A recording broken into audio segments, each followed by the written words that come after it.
പ്രിയപ്പെട്ടവരെ, നമസ്കാരം. Indira Gandhi national open യൂണിവേഴ്സിറ്റിയുമായി ബന്ധപ്പെട്ട് യൂണിവേഴ്സിറ്റി ഗ്രാൻഡ് കമ്മീഷനുമായി ബന്ധപ്പെട്ട് ഇന്ത്യയിലെ എല്ലാ സംസ്ഥാനങ്ങളിലുമുള്ള PSC പബ്ലിക് സർവീസിനെ പറ്റിയും ഒന്ന് രണ്ട് വാക്കുകൾ താങ്കളുമായി പങ്കുവയ്ക്കാനാണ് ഞാൻ ഈ വീഡിയോയിൽ വന്നിരിക്കുന്നത്. പ്രിയപ്പെട്ടവരെ, നമുക്കറിയാം യൂണിവേഴ്സിറ്റി ഗ്രാൻഡ് കമ്മീഷന്റെ റോൾ എന്താണ്. വളരെ വ്യക്തമായി നമുക്ക് എല്ലാവർക്കും അറിയാം. ഇന്ത്യയിലെ എല്ലാ വിദ്യാഭ്യാസ സ്ഥാപനങ്ങൾ, പ്രത്യേകിച്ച് ഉന്നത വിദ്യാഭ്യാസ സ്ഥാപനങ്ങൾ, യൂണിവേഴ്സിറ്റികൾ, ഈ യൂണിവേഴ്സിറ്റികൾക്ക് വേണ്ട മാർഗനിർദ്ദേശം കൊടുക്കാനും അതിനെ ചില ഫ്രെയിംവർക്കുകൾ ചട്ടത്തിൽ ഒതുക്കി നിർത്താനും കൃത്യമായി നിയന്ത്രിക്കാനും മോണിറ്റർ ചെയ്യാനും ഇവാലുവേഷൻ ചെയ്യാനും അതിനോടൊപ്പം സാമ്പത്തിക പിന്തുണയും കൊടുക്കാനുമുള്ള അതിഗംഭീരമായ സ്വയംഭരണ പ്രദേശമാണ്, സ്വയംഭരണ സ്ഥാപനമാണ് യൂണിവേഴ്സിറ്റി ഗ്രാൻഡ് കമ്മീഷൻ. അത് പാർലമെന്റ് പ്രകാരം പ്രവർത്തിക്കുന്ന മഹത്തായ ഒരു ഉന്നത വിദ്യാഭ്യാസ ക്രോഡീകരണ കേന്ദ്രമാണ്. ആ UGCയുടെ നിയമം പല തരത്തിലുള്ള ആയിരക്കണക്കിന് മാനദണ്ഡങ്ങൾ വെച്ചുകൊണ്ട് ഓരോ യൂണിവേഴ്സിറ്റികളെയും അത് തരംതിരിക്കുന്നു. ആ തരംതിരിക്കുന്ന കൂട്ടത്തിൽ ഗവൺമെന്റ് യൂണിവേഴ്സിറ്റീസ്, അതിൽ രണ്ട് വിഭാഗം: private government universities, state government universities. Central government universities central ഗവൺമെന്റിന്റെ കീഴിൽ വരുന്ന എയ്ഡഡ് ഓട്ടോണമസ് യൂണിവേഴ്സിറ്റികൾ. ഇങ്ങനെ 4 തരത്തിലുള്ള യൂണിവേഴ്സിറ്റികൾ നമ്മുടെ നാട്ടിൽ ഉണ്ട്. സർക്കാർ അധിഷ്ഠിതമായ യൂണിവേഴ്സിറ്റി, നമ്മുടെ കേരളത്തിൽ മാത്രമുള്ള ഒരു പ്രത്യേകത, ഒരു പ്രൈവറ്റ് യൂണിവേഴ്സിറ്റിയും അംഗീകരിച്ചത് ഇല്ല.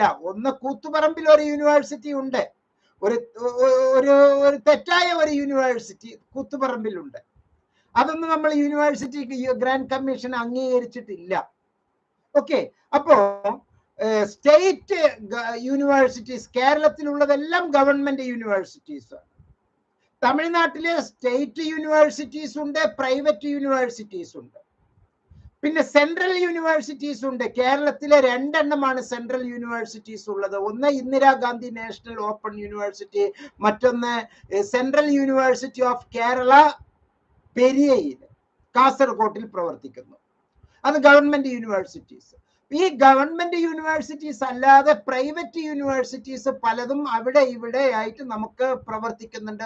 അലിഗഡ് മുസ്ലിം സർവകലാശാലയിലെ ഒരു പ്രാദേശിക കേന്ദ്രം എന്നുള്ള നിലക്ക് മലപ്പുറത്ത് പെരിന്തൽമണ്ണ പുലാമന്തോളിന്റെ അടുത്ത് ചെറുകരയിലെ ഏലംകുളത്ത് പ്രവർത്തിക്കുന്നുണ്ട്. അതൊരു റീജിയണൽ സെന്റർ എന്നുള്ള രൂപത്തിലാണ് അതിന്റെ പ്രവർത്തനം. അതൊക്കെ വളരെ നല്ല ഉദാത്തമായ പ്രവർത്തനങ്ങളാണ് കാഴ്ചവെക്കുന്നത്. ഇങ്ങനെയുള്ള യൂണിവേഴ്സിറ്റീസിനെ നിയന്ത്രിക്കുന്ന UGC അത് പുറപ്പെടുവിക്കുന്ന നിയമം ഇന്ത്യയിലെ എല്ലാ യൂണിവേഴ്സിറ്റികൾക്കും ബാധകമാണ്. അതിന് അസോസിയേഷൻ ഓഫ് ഇന്ത്യൻ യൂണിവേഴ്സിറ്റീസ് എന്നാണ് പറയുക. AIU, association of Indian universities. Association of Indian യൂണിവേഴ്സിറ്റീസിലെ അംഗങ്ങളായിട്ടുള്ള എല്ലാ യൂണിവേഴ്സിറ്റികളും അവരവരുടെ കോഴ്സുകൾ, അവരവരുടെ പ്രോഗ്രാമുകൾ പരസ്പരം അംഗീകരിക്കേണ്ടതുണ്ട് എന്ന് UGCയുടെ മാനദണ്ഡമാണ്. പക്ഷേ they want to keep their jurisdiction. അതാണ് നിങ്ങൾക്ക് ഞാൻ പറയാൻ ഉദ്ദേശിക്കുന്ന ഏറ്റവും പ്രധാനപ്പെട്ട വസ്തുത. അവരവരുടെ ജൂറിസ്ഡിക്ഷന്റെ അകത്ത് മാത്രമേ പ്രവർത്തിക്കാവൂ എന്നാണ് പ്രത്യേകത. അപ്പോൾ പഞ്ചാബ് യൂണിവേഴ്സിറ്റി ഉണ്ട് എന്ന് കരുതുക. അത് പഞ്ചാബിൽ മാത്രമേ പ്രവർത്തിക്കാൻ പറ്റൂ, മറ്റൊരു യൂണിവേഴ്സിറ്റിയിൽ ഇല്ല. അതിന്റെ ജൂറിസ്ഡിക്ഷൻ അങ്ങനെയാണ് നിശ്ചയിച്ചിരിക്കുന്നത്. കാലിക്കറ്റ് യൂണിവേഴ്സിറ്റി എന്ന് പറയുന്നത്, കാലിക്കറ്റ് യൂണിവേഴ്സിറ്റിയുടെ പരിധി 4.5 ജില്ലയ്ക്കാണ്. ആ 4.5 ജില്ലയിലെ പ്രവർത്തിക്കാൻ പാടുള്ളൂ. അപ്പുറത്ത് വേറെ ഒരു ജില്ലയിൽ പോയി പ്രവർത്തിച്ചാൽ അതിന് അംഗീകാരമില്ല. അങ്ങനെയാണ് നമ്മളുടെ നാട്ടിലെ തട്ടിപ്പ് യൂണിവേഴ്സിറ്റികൾ പലതും ഇവിടെ വന്ന് കുട്ടികളെ ഇങ്ങനെ പിഴിഞ്ഞുകൊണ്ട് പോകുന്നത്. സത്യത്തിൽ യൂണിവേഴ്സിറ്റികളല്ല പിഴിയുന്നത്, യൂണിവേഴ്സിറ്റി UGCയുടെ മാനദണ്ഡം തന്നെയാണ് പാലിക്കുന്നത്. പക്ഷേ ചില പണക്കൊതിയന്മാരായിട്ടുള്ള വിദ്യാഭ്യാസ പ്രവർത്തകരുടെ കോട്ട് അണിഞ്ഞിട്ടുള്ള ചില വൃത്തികെട്ടവർ, അവർ ഓരോ സ്റ്റഡി സെന്റർ വെച്ച് ഒരു കടമുറി, ആ കടമുറിയിലെ Bharathiar university, Annamalai university, Madras university, Periyar university എന്നൊക്കെ ബോർഡ് വെച്ച് ഇരിക്കുമ്പോൾ പാവപ്പെട്ട നമ്മുടെ കുട്ടികൾ ചെന്നിട്ട് അതിലറിയാതെ പോയി പെടുകയാണ്. ആ വാക്ക് തന്നെയാണ്, എലി കൂട്ടിൽ ചെന്ന് പെടുമല്ലോ, പെടുന്നതാണത്. അപ്പൊ അവരിങ്ങനെ ആകർഷിച്ചു കൊണ്ടിരിക്കും, ഈ എലിയെ ആകർഷിച്ചു കൊണ്ടിരിക്കും. അവരതിന്റെ അകത്ത് ചെന്ന് പെടുകയും കുടുങ്ങുകയും അവസാനം നശിക്കുകയുമാണ് സത്യത്തിൽ ചെയ്യുന്നത്. പക്ഷേ ഒരു കാരണവശാലും ഒരു PSCകളും ആ നിലപാട് സ്വീകരിക്കാൻ പാടില്ല എന്നുള്ളതാണ് എനിക്ക് ഈ വീഡിയോയിലൂടെ പൊതുജന സമക്ഷത്തിങ്കലേക്ക് പറയാനുള്ളത്. യൂണിവേഴ്സിറ്റി ഗ്രാന്റ് കമ്മീഷൻ ആയിരക്കണക്കിലെ മാനദണ്ഡങ്ങൾ പാലിച്ചുകൊണ്ട് ഓരോ യൂണിവേഴ്സിറ്റികൾക്കും അംഗീകാരം കൊടുത്ത് ആ യൂണിവേഴ്സിറ്റിയുടെ ജൂറിസ്ഡിക്ഷൻ അനുസരിച്ച് പ്രവർത്തിക്കുന്നതിന് ഒരു വിദ്യാർത്ഥിക്ക് അവൻ അവസാനം ഒരു തൊഴിലിന് വേണ്ടി പോകുമ്പോൾ അവർക്ക് തൊഴിൽ പബ്ലിക്കായി നൽകുന്ന ഒരു സ്ഥാപനമാണ് PSC, പബ്ലിക് സർവീസ് കമ്മീഷൻ. അപ്പൊ public service commission, Kerala public service commission, Tamil Nadu public service commission, ഇങ്ങനെ പറഞ്ഞ PSC എന്നെല്ലാം വരുമ്പോ ആ സ്റ്റേറ്റിന്റെ ഉത്തരവാദിത്തത്തിൽ സ്വയംഭരണ സ്ഥാപനമാണ്, വളരെ അന്തസ്സുള്ള സ്ഥാപനമാണ്. പക്ഷേ അത്തരത്തിലുള്ള സ്ഥാപനങ്ങൾ ചില കൈപ്പിഴകൾ ചെയ്യുന്നുവോ എന്നുള്ള ഒരു സംശയമാണ് ഈ വീഡിയോയിലൂടെ ഞാൻ ഉദ്ദേശിക്കുന്നത്. സത്യത്തിൽ കുട്ടികൾ UGCയുടെ മാനദണ്ഡം അനുസരിച്ച് പഠിച്ച് എല്ലാം അംഗീകാരം ഉണ്ട് എന്ന് പറഞ്ഞു വരുമ്പോൾ UGCയുടെ നിയന്ത്രണത്തിൽ പ്രവർത്തിച്ചുകൊണ്ടിരിക്കുന്ന സ്ഥാപനങ്ങളിൽ നിന്ന് UGCയുടെ എല്ലാ മാനദണ്ഡങ്ങളും പാലിച്ചു കൊണ്ടുവരുന്ന ഡിഗ്രികളെ നമ്മുടെ നാടുകളിലുള്ള PSC, public service commission, public servant commission, PSCകൾ അംഗീകരിക്കുവോ അംഗീകരിക്കില്ലയോ എന്നുള്ള വലിയ ചിന്ത നമ്മുടെ നാട്ടിൽ ഉണ്ട്. UGCക്ക് അപ്പുറം വേറെ ഒരു വാക്കില്ല, അത് പാർലമെന്റ് ആക്ട് പ്രകാരം പ്രവർത്തിക്കുകയാണ്. UGCയുടെ മാനദണ്ഡങ്ങൾ അനുസരിച്ച് സർട്ടിഫിക്കറ്റുകൾ കൊണ്ടുവരുന്നത് അനുസരിച്ച് ഈ സ്വയംഭരണ സ്ഥാപനമായ PSC, പബ്ലിക് സർവീസ് കമ്മീഷൻ, നിർബന്ധമായും അത്തരത്തിൽ കുട്ടികൾക്ക് വേണ്ട ഭൗതിക സാഹചര്യവും വിദ്യാഭ്യാസ സാഹചര്യവും തൊഴിൽ സാഹചര്യവും ഉണ്ടാക്കേണ്ടതാണ്. ഈ എളിയവന്റെ അഭിപ്രായമാണ് ഈ പറയുന്നത്. കമ്മീഷനാണത്. ആ കമ്മീഷനിൽ ഉത്തരവാദിത്തമുള്ള കേന്ദ്രങ്ങളിലെ അധികാരികൾ വിദ്യാർത്ഥികൾക്ക് ഒരു തടസ്സവും കൂടാതെ അവരെ ഏറ്റവും നല്ല രീതിയിൽ ഗവൺമെന്റ് ജോലികൾ ലഭ്യമാക്കാനുള്ള സൗകര്യപ്പെടുത്തണം. UGC തന്നെ പറയുന്നു, there is no difference between regular study and private study. Open and distance ലേണിംഗും റെഗുലർ ഫേസ് ടു ഫേസ് മോഡും ഒന്ന് തന്നെയാണ് എന്ന് പറയുമ്പോൾ, ഒരുപോലെ തന്നെയാണ് എന്ന് പറയുമ്പോൾ കേരളത്തിലും മറ്റ് എല്ലാ PSCകളും അത് മുഖവിലയ്ക്ക് എടുക്കേണ്ടതാണ്.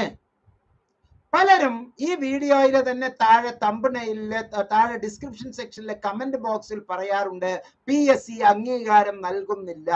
PSC അംഗീകാരം നൽകുന്നില്ലെങ്കിൽ അത് PSCയുടെ പോക്കനക്കേട് എന്നാണ് പറയുക, പിടിപ്പുകേട് എന്നാണ് പറയുക. PSC അത് നൽകാൻ ബാധ്യതയുണ്ട്. കേരള ഗവൺമെന്റിന്റെ ഫണ്ട് പറ്റി അതിൽ നിയന്ത്രണം കൊണ്ട് പ്രവർത്തിച്ചു വരുന്ന ഒരു സ്വയംഭരണ സ്ഥാപനം കേരള നിയമസഭയുടെ നിയമങ്ങൾ അനുസരിച്ച് വരുമ്പോൾ ഹയർ എഡ്യൂക്കേഷൻ ഇൻസ്റ്റിറ്റ്യൂഷന്റെ നിയമങ്ങൾക്കാണ് പിന്തുണ കൊടുക്കേണ്ടത്, മുഖ്യ പ്രാധാന്യം കൊടുക്കേണ്ടത്. ഹയർ എഡ്യൂക്കേഷൻ ഇൻസ്റ്റിറ്റ്യൂഷൻസ് എന്ന് പറയുമ്പോൾ ഓൾ ഇന്ത്യൻ യൂണിവേഴ്സിറ്റീസിന്റെ അസോസിയേഷനിൽ പെടുന്ന കേരളത്തിലെ എല്ലാ അംഗീകരിക്കപ്പെട്ട യൂണിവേഴ്സിറ്റികളുടെ സ്ഥാപന മേധാവികൾ ഉൾക്കൊള്ളുന്ന ആ ഒരു ബോഡി നൽകുന്ന റെക്കമെൻഡേഷൻ അനുസരിച്ച് നമ്മൾ ഇവിടെ PSCയിലൂടെ അഡ്മിഷൻ കൊടുക്കേണ്ടതാണ്. പക്ഷെ എന്തുകൊണ്ടോ അപ്ലിക്കേഷൻ ഫോമിൽ നമ്മൾ PSCക്ക് ക്ഷണിക്കുമ്പോൾ ഫേസ് ടു ഫേസ് റെഗുലർ ക്ലാസ്സുകളിൽ പഠിച്ചവർക്ക് മുൻഗണന എന്ന് പറയുന്നത് സത്യത്തിൽ ഒരു ഭരണഘടനാ അവകാശ ലംഘനമല്ലേ, ധ്വംസനമല്ലേ? പാർലമെന്റ് ആക്ട് പ്രകാരം പ്രവർത്തിക്കുന്ന യൂണിവേഴ്സിറ്റി ഗ്രാന്റ് കമ്മീഷൻ പറയുന്നു, there is no difference between regular courses and open and distance courses. പണ്ടായിരുന്നു കറസ്പോണ്ടൻസ്, കത്തിടപാടുകളുടെ കോഴ്സസ് എന്നും അതുപോലെ തന്നെ informal education, non formal education എന്നൊക്കെ പണ്ടായിരുന്നു പറഞ്ഞിരുന്നത്. ഈ 21ാം നൂറ്റാണ്ടിൽ കാലം മാറിപ്പോയ ഈ കാലഘട്ടത്തിൽ അതല്ല നമ്മൾ പറയേണ്ടത്. ഇവിടെ എല്ലാം സമന്വയിപ്പിച്ചു എന്ന് UGC പറയുമ്പോൾ ആ പറഞ്ഞ തീയതി മുതൽ, അങ്ങനെ യൂണിവേഴ്സിറ്റി ഗ്രാന്റ് കമ്മീഷൻ പുറപ്പെടുവിച്ച ആ തീയതി മുതൽ കേരളത്തിലെ PSC അതനുസരിച്ച് ചട്ടക്കൂട് മാറ്റേണ്ടതാണ്. ചട്ടക്കൂട് ഫ്രെയിംവർക്ക് മാറ്റുന്നില്ല എങ്കിൽ അതിന്റെ അർത്ഥം ഇവിടത്തെ PSCയുടെ പിടിപ്പ് കേടാണ് എന്നാണ് അർത്ഥം. സോ വിദ്യാർത്ഥിനികൾ അവരവരുടെ മൗലികാവകാശം സംരക്ഷിക്കാൻ തയ്യാറാകേണ്ടതാണ്. നമുക്ക് നമ്മുടേതായിട്ടുള്ള ഭരണഘടന അനുവദിച്ചു തരുന്ന നല്ല മൗലികാവകാശമുണ്ട്, നമ്മുടേതായിട്ടുള്ള ജീവിക്കാനുള്ള സ്വാതന്ത്ര്യമുണ്ട്, തൊഴിൽ നേടാനുള്ള സ്വാതന്ത്ര്യമുണ്ട്. ആ തൊഴിൽ നേടാനുള്ള സ്വാതന്ത്ര്യത്തിനെ തടസ്സപ്പെടുത്തുന്നത് ഏതെങ്കിലും തരത്തിലുള്ള ഉദ്യോഗസ്ഥരായിരിക്കാം. ഭരണഘടനാ സ്ഥാപനങ്ങൾ ഒരിക്കലും അങ്ങനെ നിൽക്കില്ല, അത് ഉറപ്പാണ്. PSC ക്രമത്തിൽ അത് അങ്ങനെ പറയില്ല. പക്ഷെ പിടിപ്പുകേടുള്ള ചില ഉദ്യോഗസ്ഥർ അത്തരത്തിലുള്ള വ്യാഖ്യാനങ്ങൾ നൽകുന്നുണ്ടാകും. എവിടെയും ചില പുഴുക്കുത്തുകൾ ഉണ്ടാകുമല്ലോ. പിടിപ്പുകേട്, അന്തസ്സില്ലാത്ത സ്ഥാനങ്ങളിൽ കയറിയിരിക്കുന്ന കുറെ, എന്താണ് ഞാൻ ആ വാക്കുകൾ ഉപയോഗിക്കേണ്ടത്, അത്തരത്തിലുള്ള ഉദ്യോഗസ്ഥർ ചിലത് കാട്ടിക്കൂട്ടുകയാണ്. സത്യത്തിൽ നമ്മൾ PSCയുടെ പ്രസക്തി തന്നെ നമുക്കറിയാം. 10 പോസ്റ്റ്, 1000 കുട്ടികൾ, ഒരു ചെറിയ ഉദാഹരണം, ലഘുവായ ഉദാഹരണം, 10 പോസ്റ്റ്, 10 നമ്മളുടെ പോസ്റ്റ് ഉണ്ട്. അവിടെ നമുക്കുള്ള ഏതാണോ സ്ഥാപനം, ഏതാണോ നമുക്ക് ജോലി ഉള്ളത്, വേക്കൻസി ഉള്ളത്, അവിടെ 10 എണ്ണമേ വേക്കൻസി ഉള്ളൂ. 10 പോസ്റ്റേ വേക്കൻസി ഉള്ളൂ. 1000 പേര് മത്സരിക്കുന്നു. അത് നമ്മൾ എങ്ങനെ ക്രമപ്പെടുത്തണം?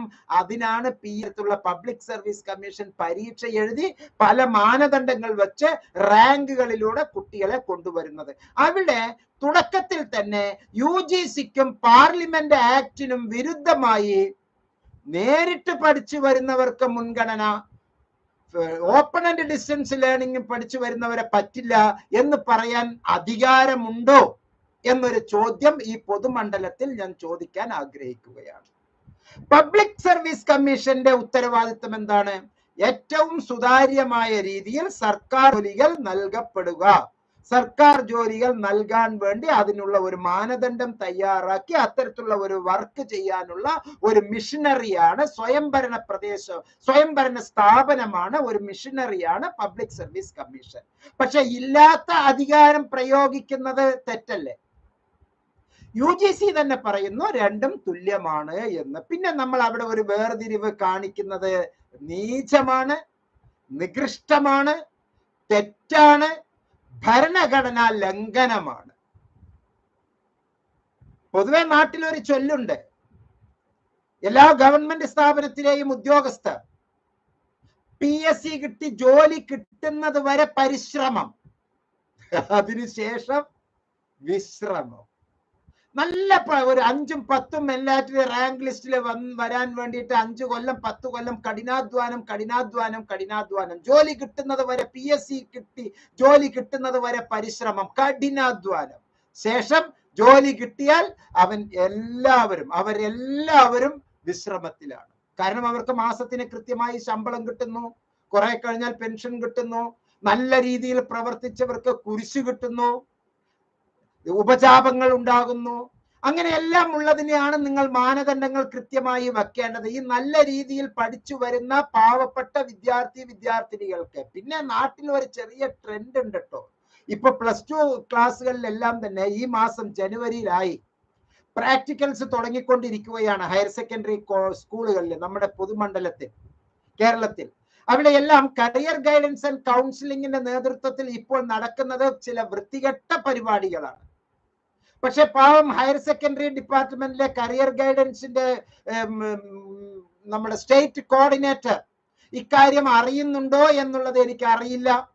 പക്ഷെ നമ്മുടെ വിദ്യാലയങ്ങളിലെല്ലാം തന്നെ പ്രൈവറ്റ് ഏജൻസികൾ കുറെ കടന്നു ചെന്ന് കരിയർ ഗൈഡൻസ് എന്നുള്ള പേര് പറഞ്ഞ് അവർ കാനഡയിലേക്കും മറ്റ് അമേരിക്കയിലേക്കും UK-യിലേക്കും ജർമ്മനിയിലേക്കും ഫ്രാൻസിലേക്കും +2 കഴിഞ്ഞ ഉടനെ എങ്ങനെ പോകാം എന്നുള്ള ചിന്തയില് എല്ലാവർക്കും പലിശക്കെണി അതുപോലെ തന്നെ കടക്കെണി ഉണ്ടാക്കി കൊടുക്കുന്ന ചില സമ്പ്രദായങ്ങളാണ് ഇപ്പോൾ ഈ ജനുവരി മാസത്തിൽ നടന്നുകൊണ്ടിരിക്കുന്നത്. പ്രിയപ്പെട്ട കോർഡിനേറ്റർ സാർ, പ്രത്യേകം ശ്രദ്ധിക്കണം. താങ്കളുടെ നേതൃത്വത്തിലാണ് ഇത്തരത്തിലുള്ള ഒരു സ്ഥാപനം നമ്മുടെ ഹയർ സെക്കൻഡറി വിദ്യാലയങ്ങളിൽ നടക്കുന്നത്. തെറ്റാണ്. നമ്മുടെ നാട്ടിൽ പഠിക്കുന്ന നമ്മുടെ പ്രിയപ്പെട്ട കുട്ടികൾ കേരളത്തിലെ തന്നെ ഡിഗ്രി എടുത്ത്, ഇന്ത്യയിലെ തന്നെ ഡിഗ്രി എടുത്ത്, ഇന്ത്യൻ മണ്ണിന്, ഇന്ത്യൻ ജനതയ്ക്ക് ഉപകാരപ്രദമാകുന്ന തരത്തിൽ ഇവിടെ വളർന്ന്, ഇവിടെ പഠിച്ച്, ഇവിടെ പ്രവർത്തിക്കുന്നതിന് പകരം ചൈനയിൽ പോയിട്ട്, കൊറോണ വരാൻ തന്നെ പ്രത്യേക കാരണം തൃശ്ശൂരിലെ ഒരാൾ കൊണ്ടുവന്നതാണ്, ചൈനയിൽ നിന്ന് കൊണ്ടുവന്നതാണ് ഈ COVID-19 എന്ന് പറയുന്നത്. അതുപോലെ UK-യിൽ നിന്നും കാനഡയിൽ നിന്നും ജർമ്മനിയിൽ നിന്നും ഫ്രാൻസിൽ നിന്നും ഒക്കെ കുട്ടികൾ ഇങ്ങനെ വരികയാണ്. ഇപ്പോൾ അതെല്ലാം മാറി എന്ന് പറഞ്ഞ് നിരത്തി ഇങ്ങനെ മൈഗ്രേറ്റ് ചെയ്യുകയാണ്, പലിശക്കണിയാവുകയാണ്, കടക്കണിയാവുകയാണ്. ആ സന്ദർഭത്തിലാണ് വളരെ ഭംഗിയായി നമ്മുടെ യൂണിവേഴ്സിറ്റി ഗ്രാന്റ് കമ്മീഷൻ പറയുന്ന ഒരു തത്വം നമ്മൾ നിർബന്ധമായും പാലിക്കേണ്ടത്. ഇവിടെ ഒരു ചെറിയ ഒരു സംഗതി ഞാൻ താങ്കളുടെ മുമ്പിൽ കാണിക്കാൻ ആഗ്രഹിക്കുകയാണ്. ഒരു മെസ്സേജ് വന്നതാണ്. ഒരു മെസ്സേജിലെ സംഗതികൾ ഇൻഫർമേഷൻസ് കൊടുത്തിരിക്കുന്നു. ആ ഇൻഫർമേഷൻ കൊടുത്തത് തെറ്റാണ്. ഇങ്ങനെ ഒരു കാരണവശാലും ഇത്തരത്തിലുള്ള സംഗതികൾ നിങ്ങൾ പുറം മണ്ഡലത്തിലേക്ക് കൊടുക്കരുതേ എന്ന് വിനീതമായി ഞാൻ അഭ്യർത്ഥിക്കുകയാണ്. പ്രിയപ്പെട്ടവരെ, ഇപ്പോൾ പറയുന്നു മനുഷ്യ വിഭവശേഷിയുടെ കുറവ് ഇന്ത്യയിലെ വിവിധ കാര്യാലയങ്ങളിൽ ഉള്ളത് കൊണ്ട് നിർബന്ധമായും കുട്ടികൾ ഇപ്പോൾ ഒരു കോളേജിൽ റെഗുലറായോ അല്ലെങ്കിൽ മറ്റൊരു സ്ഥാപനത്തിൽ ഓപ്പൺ ആൻഡ് ഡിസ്റ്റൻസ് ലേണിംഗിലോ ചെയ്തുകൊണ്ടിരിക്കുമ്പോൾ സമാന്തരമായി വേണമെങ്കിൽ നമുക്ക് മറ്റൊരു കോഴ്സും കൂടി ചെയ്യാം എന്ന് യൂണിവേഴ്സിറ്റി ഗ്രാന്റ് കമ്മീഷൻ ഉത്തരവിട്ടിരിക്കുമ്പോൾ സ്ഥാപനമായ PSC അത് അംഗീകരിക്കുന്നതിന് പകരം അവർ അതിനെ പ്രോത്സാഹിപ്പിക്കുന്നില്ല എന്നുള്ള ഒരു തെറ്റായ സന്ദേശം നമ്മളുടെ നാട്ടിൽ പ്രചരിക്കുന്നുണ്ട് എന്നുള്ളത് ഈ പൊതുമണ്ഡലത്തിൽ അറിയിക്കാനാണ് ഞാൻ ഈ സന്ദർഭം വിനിയോഗിക്കുന്നത്. പ്രിയപ്പെട്ടവരെ, ഒരു കാരണവശാലും അങ്ങനെ പറയാനുള്ള അധികാരം PSC ഉദ്യോഗസ്ഥർക്ക് ഇല്ല. യൂണിവേഴ്സിറ്റി ഗ്രാന്റ് കമ്മീഷൻ പറയുന്നു ഒരേ സമയത്ത് 2 കോഴ്സുകൾ ചെയ്യാം. അങ്ങനെ പറയാനുള്ള കാരണം university grant commission all India ലെവലിൽ നോക്കുമ്പോൾ ഇപ്പോഴും ഇന്ത്യയിലെ മനുഷ്യ വിഭവ ശേഷി കുറവാണ്. ഉയർന്ന സ്ഥാപനങ്ങളിലെ സ്ഥാനത്ത് എത്താൻ നല്ല മിടുമിടുക്കരായ ആളുകളെ, ഉദ്യോഗസ്ഥരെ ലഭ്യമല്ലായ്മ ഉള്ള ഈ കാലഘട്ടത്തിൽ ഇങ്ങനെയുള്ള ഒരു പ്രവർത്തനം നമ്മുടെ ഇടയിൽ നടക്കുന്നത് വളരെ വലിയ തെറ്റാണ് എന്ന് ഞാൻ ഈ സന്ദർഭത്തിൽ പറയാൻ ആഗ്രഹിക്കുകയാണ്. ഇവിടെ ഒരു BEd പഠിക്കുന്ന ഒരു കുട്ടിയുണ്ട് എന്ന് കരുതുക. ഡിഗ്രി കഴിഞ്ഞ് BEd പഠിച്ചുകൊണ്ടിരിക്കുന്ന ഒരു കുട്ടി, BEd 2 കൊല്ലം. മറ്റൊരു സ്ഥാപനത്തിൽ ഈ ഡിഗ്രി പഠിക്കുന്നതിൽ പരീക്ഷയോ മറ്റുള്ള സംഗതിയോ മുട്ടാത്ത രൂപത്തിൽ ആ കുട്ടി സ്വതന്ത്രമായി തീരുമാനിക്കാം, വേണമെങ്കിൽ മറ്റൊരു PG ചെയ്യാം. ഇവിടെ സോഷ്യൽ സയൻസ് കോഴ്സ് ചെയ്തു, സോഷ്യൽ സയൻസിൽ സപ്പോസ് BA എക്കണോമിക്സ് ചെയ്ത കുട്ടി ഇപ്പോൾ നമുക്ക് വേണമെങ്കിൽ ഇങ്ങനെ ചിത്രീകരിക്കാം. ആ കുട്ടി ഇപ്പോൾ B.Ed ചെയ്തുകൊണ്ടിരിക്കുന്നു. BA എക്കണോമിക്സ് പഠിച്ചു, അവിടെ B.Ed ചെയ്യുന്നു. B.Ed കൂടി ഉള്ളപ്പോൾ ആ കുട്ടിക്ക് വേണമെങ്കിൽ ഭാവിയിൽ MA എക്കണോമിക്സിനും കൂടി പോകാം. ഈ B.Ed ചെയ്തുകൊണ്ടിരിക്കുന്ന സെഷനിലോ പരീക്ഷയ്ക്കോ ഏറ്റുമുട്ടാത്ത രൂപത്തിൽ കുട്ടി മറ്റൊരു യൂണിവേഴ്സിറ്റിയിൽ നിന്ന് MA എക്കണോമിക്സിന് ജോയിൻ ചെയ്ത് പഠനം ഇന്റഗ്രേറ്റഡ് മെത്തേഡിൽ ചെയ്യുന്നതിൽ ഒരു തെറ്റുമില്ല എന്ന് കേന്ദ്ര അംഗീകാരമുള്ള യൂണിവേഴ്സിറ്റി ഗ്രാന്റ് കമ്മീഷൻ ഉത്തരവിറക്കിയപ്പോൾ PSCയിലെ ഏതോ ഒരു ഉദ്യോഗസ്ഥൻ പറഞ്ഞു അത്രേ അങ്ങനെ ചെയ്യാൻ പാടില്ല എന്ന്. എത്ര വലിയ തെറ്റാണ് അവർ ചെയ്യുന്നത്. ഒരു ഭരണഘടനാ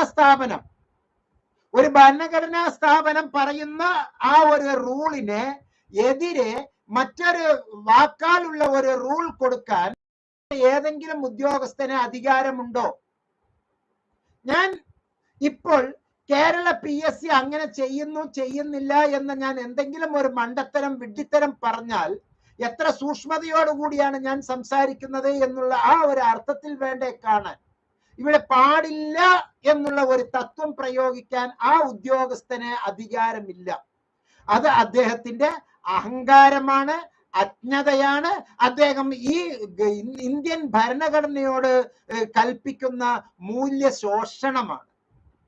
യൂണിവേഴ്സിറ്റി ഗ്രാന്റ് കമ്മീഷൻ ഇന്ത്യയിലെ എല്ലാ ഹയർ എഡ്യൂക്കേഷൻ ഇൻസ്റ്റിറ്റ്യൂഷൻസിനെയും നിയന്ത്രിക്കുന്ന സ്ഥാപനം പറയുന്നു, ഒരേ സമയത്ത് കുട്ടിക്ക് കുഴപ്പം വരാത്ത രൂപത്തിൽ, പഠിതാവിന് കുഴപ്പം വരാത്ത രൂപത്തിൽ 2 കോഴ്സുകൾ വേണമെങ്കിൽ 2 സ്ഥാപനത്തിൽ നിന്ന് ചെയ്യാം എന്ന് പറയുമ്പോൾ അത് പറ്റില്ല എന്ന് പറയാൻ PSCയിലെ ഒരു ഉദ്യോഗസ്ഥന് അധികാരമുണ്ടോ?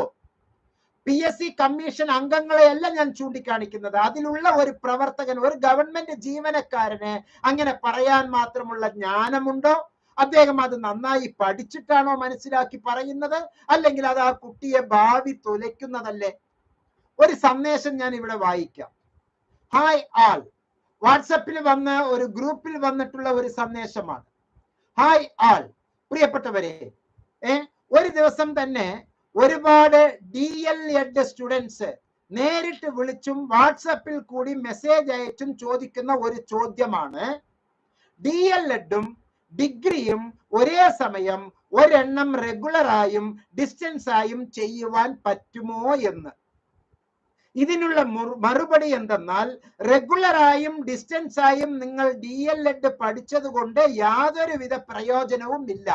അങ്ങനെ പറയാൻ ഈ ആൾക്ക് അധികാരമില്ല. യൂണിവേഴ്സിറ്റി ഗ്രാന്റ് കമ്മീഷൻ കൃത്യമായി മറുപടി നൽകിയിട്ടുണ്ട്. 2022 131 എന്നുള്ള സർക്കുലർ നമ്പർ പ്രകാരം എല്ലാ എഡ്യൂക്കേഷണൽ ഇൻസ്റ്റിറ്റ്യൂഷനിലും അത് പറഞ്ഞിട്ടുണ്ട്. കേരളത്തിന്റെ സ്വന്തം സ്ഥാപനമായ യൂണിവേഴ്സിറ്റി ഡിസ്റ്റൻസ് എഡ്യൂക്കേഷൻ നടത്തുന്ന ശ്രീനാരായണ ഗുരു ഓപ്പൺ യൂണിവേഴ്സിറ്റിയുടെ 1ാമത്തെ ഹോം പേജിൽ അതിന്റെ അത് ഇവിടെ ലഭ്യമാക്കിയിട്ടുണ്ട്, പ്രസിദ്ധീകരിച്ചിട്ടുണ്ട്. ആ ന്യൂസ്, ആ സർക്കുലർ പ്രസിദ്ധീകരിച്ചിട്ടുണ്ട്. ശ്രീനാരായണ ഗുരു ഓപ്പൺ യൂണിവേഴ്സിറ്റിയുടെ ഹോം പേജിൽ അടക്കം, യൂണിവേഴ്സിറ്റി ഗ്രാന്റ് കമ്മീഷന്റെ ഹോം പേജിൽ അടക്കം, ഇന്ദിരാഗാന്ധി നാഷണൽ ഓപ്പൺ യൂണിവേഴ്സിറ്റിയുടെ ഹോം പേജിൽ അടക്കം എന്റെ വീഡിയോയിൽ തന്നെ വിവിധ സ്ഥലങ്ങളിൽ ആ ഓർഡർ ഞാൻ പ്രസിദ്ധീകരിച്ചിട്ടുണ്ട്. അങ്ങനെയുള്ള ഈ ഒരു ഓർഡർ, ഗവൺമെന്റ് ഓർഡറെ നിഷേധിക്കാൻ ഇല്ല എന്ന് പറയാൻ ഈ ഒരു അധികാരിക്ക്, PSCയിലെ ഒരു ഉദ്യോഗസ്ഥന് അധികാരമില്ല. അങ്ങനെ നിങ്ങൾ ചെയ്യാൻ പാടില്ല.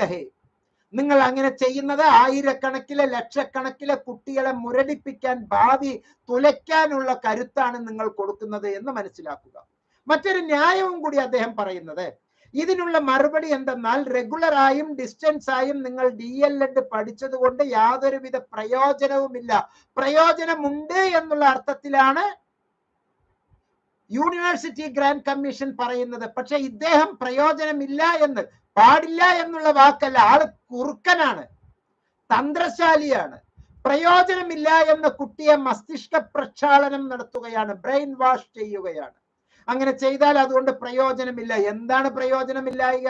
അപ്പുറത്ത് ഒരു BA എക്കണോമിക്സ് ചെയ്യുന്നു, ഇപ്പുറത്തെ TTC ചെയ്യുന്നു. ആ കുട്ടിക്ക് ചിലപ്പോൾ BA എക്കണോമിക്സ് കഴിഞ്ഞ, TTC ആണല്ലോ DLED, ആ BA എക്കണോമിക്സ് കഴിഞ്ഞ് MA എക്കണോമിക്സ് കഴിഞ്ഞ് ചിലപ്പോൾ നേരിട്ട് കോളേജിലേക്ക് പോകുമ്പോൾ ഈ TTCക്കാണ് വിലയില്ലാത്തത്. അത് റെഗുലറായേ പഠിക്കാൻ പറ്റുമോ? ഡയറ്റിന്റെ കീഴിലാണ് പഠിക്കുക, അത് എല്ലാവർക്കും അറിയാം, PSC ഉദ്യോഗസ്ഥനെ. പക്ഷെ അറിയാത്തത് നിങ്ങൾ വിളമ്പാൻ നിൽക്കരുത്. താങ്കൾ പറയേണ്ടത് നിർബന്ധമായും ഇങ്ങനെയാണ്. എങ്ങനെയാണ്? അതിന് അംഗീകാരം ഉണ്ട്. കാരണം താങ്കൾ UGCയുടെ സർക്കുലർ റെഗുലറായി താങ്കൾ വാച്ച് ചെയ്യണം. യൂണിവേഴ്സിറ്റി ഗ്രാന്റ് കമ്മീഷനെ താങ്കളുടെ ലാപ്ടോപ്പിൽ പിൻ ചെയ്ത് വെക്കൂ. അതിലിറങ്ങുന്ന എല്ലാ വാർത്തകളും കൃത്യമായി പൊതുജനങ്ങളെ അറിയിക്കൂ. അല്ലാതെ തെറ്റായ ഒരു വാർത്ത താങ്കൾ കൊടുക്കരുത്. വിളിക്കുന്ന എല്ലാവരോടും ഈ മറുപടി പറയുമ്പോൾ അവർ പറയുന്നത് എന്തെന്നാൽ, ഞങ്ങളുടെ ഫ്രണ്ട്സ് അങ്ങനെ ചെയ്യുന്നുണ്ടല്ലോ, പിന്നെ എന്താണ് എന്ന്. ഫ്രണ്ട്സ് ചെയ്യുന്നത് കൊണ്ട് നമ്മൾ ചെയ്യണം എന്നില്ല. അതിനെ ഏറ്റുപിടിച്ച് ഈ മണ്ടൻ ഇങ്ങനെ ഒരു വർത്തമാനം പറയേണ്ട കാര്യമില്ല. കേരള പബ്ലിക് സർവീസ് കമ്മീഷൻ ഒരു തസ്തികയുടെ യോഗ്യതയായിട്ട് തീരുമാനിച്ചിട്ടുള്ള കോഴ്സുകൾ ഒരേ സമയം ആണ് ചെയ്തിട്ടുള്ളത് ആണെങ്കിൽ അവരെ KPSC പരിഗണിക്കുന്നതല്ല. തെറ്റ്. ഒരേ സമയം 2 കോഴ്സ് ചെയ്യരുത് എന്ന് ഈ നിമിഷം വരെ KPSCയുടെ ഒരു ഉത്തരവ് വന്നിട്ടില്ല. ഭരണഘടനാ സ്ഥാപനമായ KPSC അങ്ങനെ ഒരു ഉത്തരവ് ഇറക്കിയിട്ടില്ല. അത് PSCയിലെ ഉദ്യോഗസ്ഥൻ വ്യാഖ്യാനിക്കുന്ന ഒരു വ്യാഖ്യാനം മാത്രമാണ്.